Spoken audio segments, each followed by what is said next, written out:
No, we did that one last year. It's your turn this time. There you go. We're back at RotorLive. Let's see what's new. Ho, ho, ho, that's it. Oh! So we know that OMP, MIKADO and a load of others have got new products to display. But first, we have to go find someone.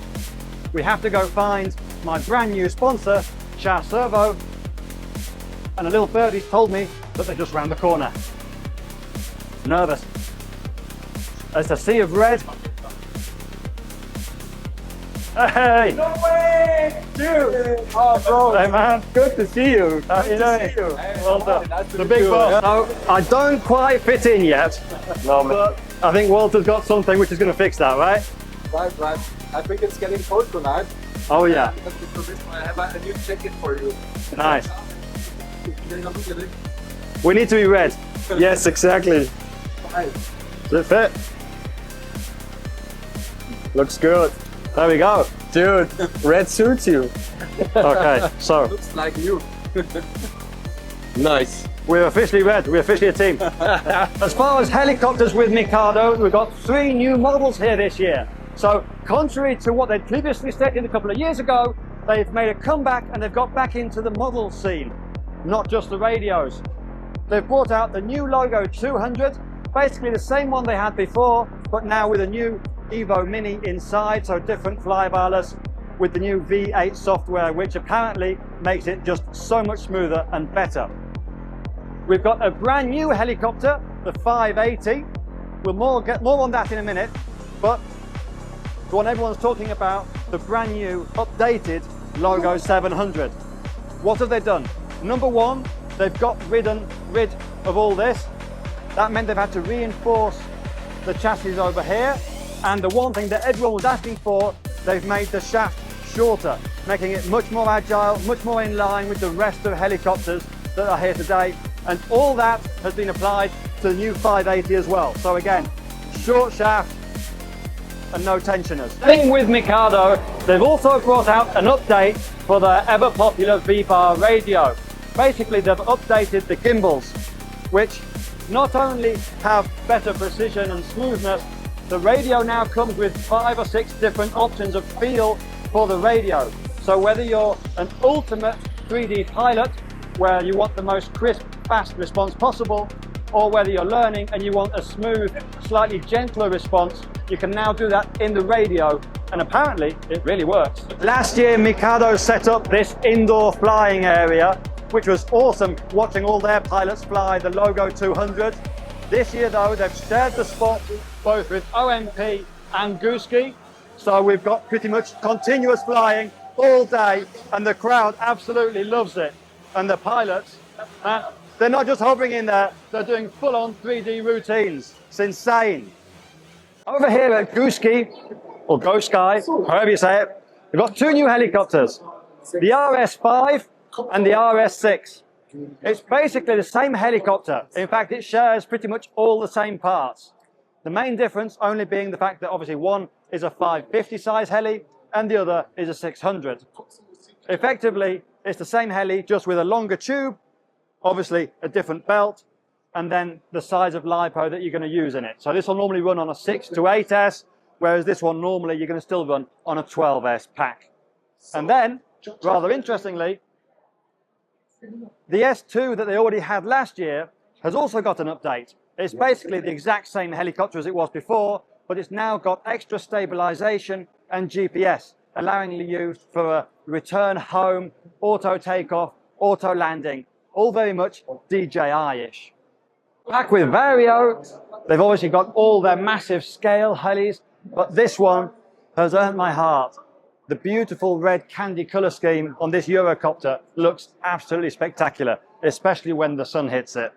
Just like our jet power, we've got our friends from ALTERBAUM, premium helicopter with, again, some awesome, large, big scale helicopters with all their amazing scale parts and accessories.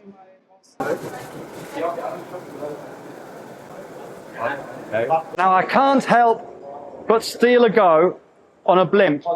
I've never ever flown a Blimp, and it's my first flight at RotorLive, and there are people watching. So what can go wrong?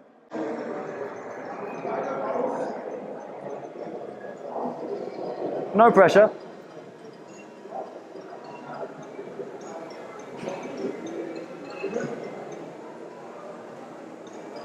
Don't crash into Cha.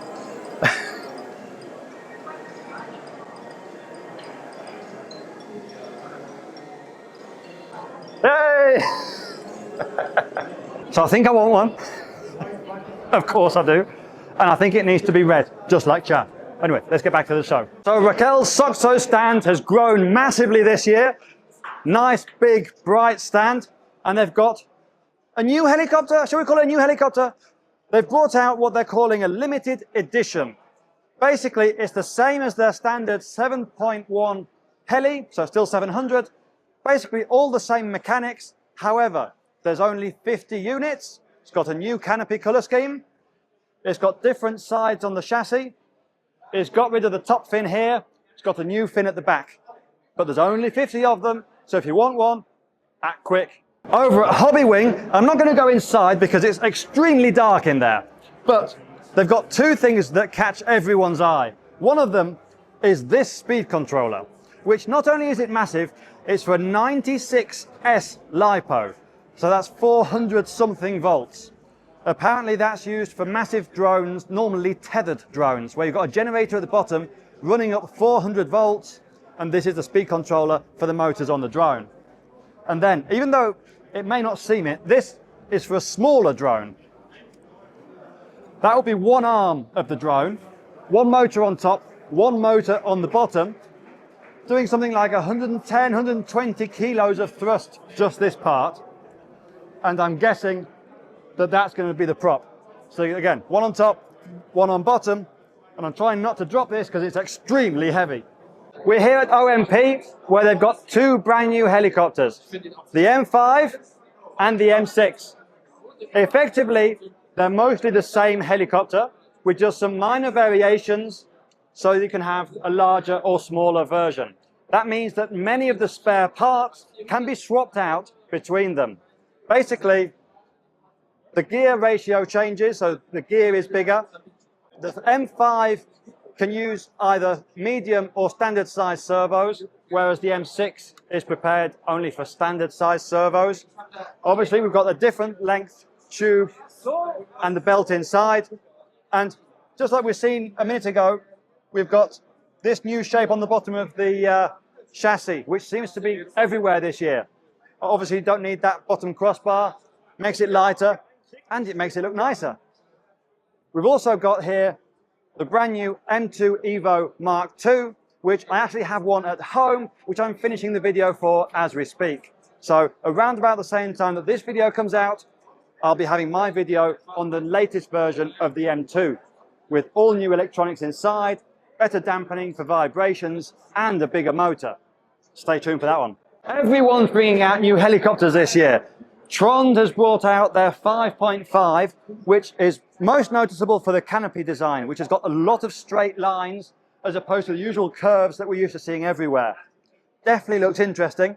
And then over here, we've got the same kind of thought process and design going into their new 7.0 700 size heli. Over here at SAB, they don't have their new release yet. It's not quite there yet. However, they have confirmed that they have a new helicopter coming. This time, it's the Il Goblin 520. So very much the same kind of design as the big Il Goblin 700 in a smaller size. Look forward to seeing that one because the guys at SAB always knock it out the park. Over here at the Ego Drift stand, they've got something that we recognize. This is the Razordon Apache, which I do like myself a good Apache. And this one, I actually have one sitting at home in process of doing a video review. So I have seen this one before, haven't flown it yet, look forward to doing that. Make sure to subscribe to the channel if you want to see the full video on the Apache. Here at Kontronik, we've got some new speed controllers. They're very much the same size as before, so we've still got the 170 and the 250.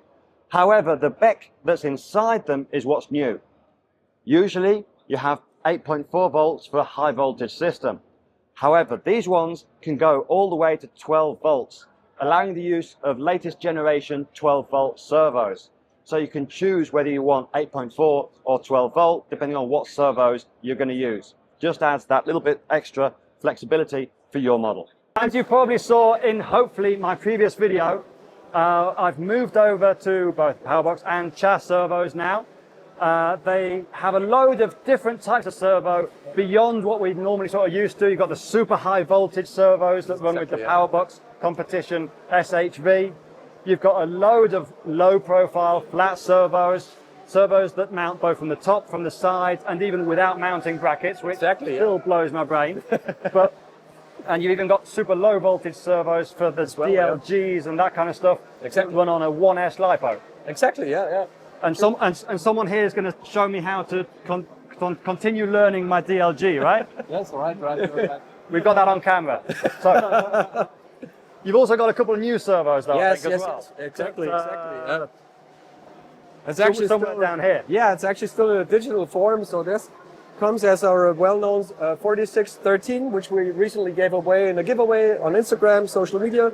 And these are being developed with 2 new gear settings to make them even quicker than they already are. Yeah? Nice. Just maybe a quick example for where the name comes from, because people are sometimes struggling.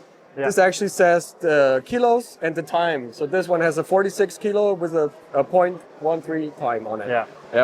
But you've got one coming, which, especially for the people here at this particular fair, helicopters, is going to be amazing. 2005. Exactly. So based on those specs, that's going to be a 20 kilo servo. With the 0.005. 005. So that's about as quick as any servo that these guys use, except double the torque with the same speed. Exactly, yeah. We're on to a winner. We have a 50mm servo HV 150S. It's a 50mm servo and it's very fast. Yeah. So 0.05 seconds. So we've also got this one, which is smaller. This one's smaller than the new. Yes. Or the 50mm. So this is the current fast servo at 005, but 15 kilo. And then we've got this one coming, which is bigger and stronger. Exactly. Look forward to it. And that's RotorLive 2025. Hope you've enjoyed the video. If you did, leave us a like, subscribe if you aren't already, and we'll see you all in the next one.